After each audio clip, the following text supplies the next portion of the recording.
নং শিৱসাগৰ বিধানসভা সমষ্টিত বিজেপি দলৰ যিজন প্ৰাৰ্থী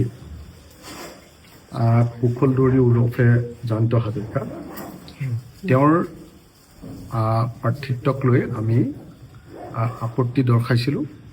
কাৰণ 2010 চনৰ 130/2010 এটা তেওঁ গোচৰ আছিলে কাজিৰঙা নেশ্যনেল পাৰ্কৰ ভিতৰত জীৱ হত্যা কৰাৰ। কাজিৰঙা নেশ্যনেল পাৰ্কৰ ভিতৰত জিতেন গগৈ আৰু কুশল দুৱৰীয়ে জীৱ হত্যা কৰাৰ এটা কেছ আছিলে আৰু সেই কেছটোত 2022 চনত কুশল দুৱৰী আৰু জিতেন গগৈ আৰু এজন নে দুজনক কনভিকশ্যন দিছিলে 2 বছৰ জেল দিলে। জেল দিয়াৰ পাছতো যেতিয়া 2 বছৰ জেল হয় এজন হেৰিয়াৰ কি কয় আপোনাৰ মানুহৰ, তেতিয়া তেওঁ কেতিয়াও 2 বছৰ বা তাতকৈ ওপৰত যেতিয়া জেল হয় তেতিয়াহ'লে তেওঁ কেতিয়াও নিৰ্বাচন খেলিব নোৱাৰে। সেইকাৰণে আমি কমপ্লেইন পেটিশ্যন দিছিলোঁ শিৱসাগৰত, আৰু আমি দিয়া কমপ্লেইন পেটিশ্যনৰ ভিত্তিত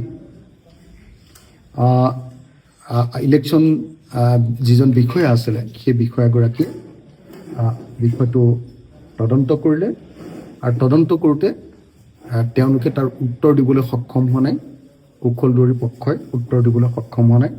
সেইকাৰণে তেওঁলোকক এতিয়া সময় দিয়া হৈছে যে তোমালোকে লিখিতভাৱে এই প্ৰশ্নৰ এফিডেভিট দাখিল কৰিব লাগিব, শপতনামা দাখিল কৰিব লাগিব, আৰু সেই শপতনামাৰ জৰিয়তে যদি এই গোচৰটোৰ 2 বছৰৰ যি জেল সেই সম্পৰ্কীয় যিখিনি কথা, সেই কথাখিনি যদি প্ৰমাণ কৰিব নোৱাৰা, তেওঁলোকে যিবিলাক কথা কৈছে সেইবিলাক যদি প্ৰমাণ কৰিব নোৱাৰা, তেতিয়াহ'লে তোমালোকক ইলেকশ্যন খেলিবলৈ দিব নোৱাৰিব।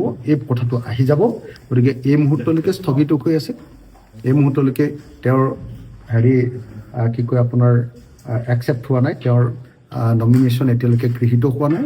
আৰু আমি আশা কৰিম যদি সঁচাকৈ নিৰ্বাচন আয়োগে নীতিগতভাৱে গোটেই বস্তুটো চাই, নিশ্চিতভাৱে কুশল দুৱৰীৰ নমিনেশ্যন অগ্ৰাহ্য হ'ব, কুশল দুৱৰীৰ নমিনেশ্যন বাতিল হ'ব।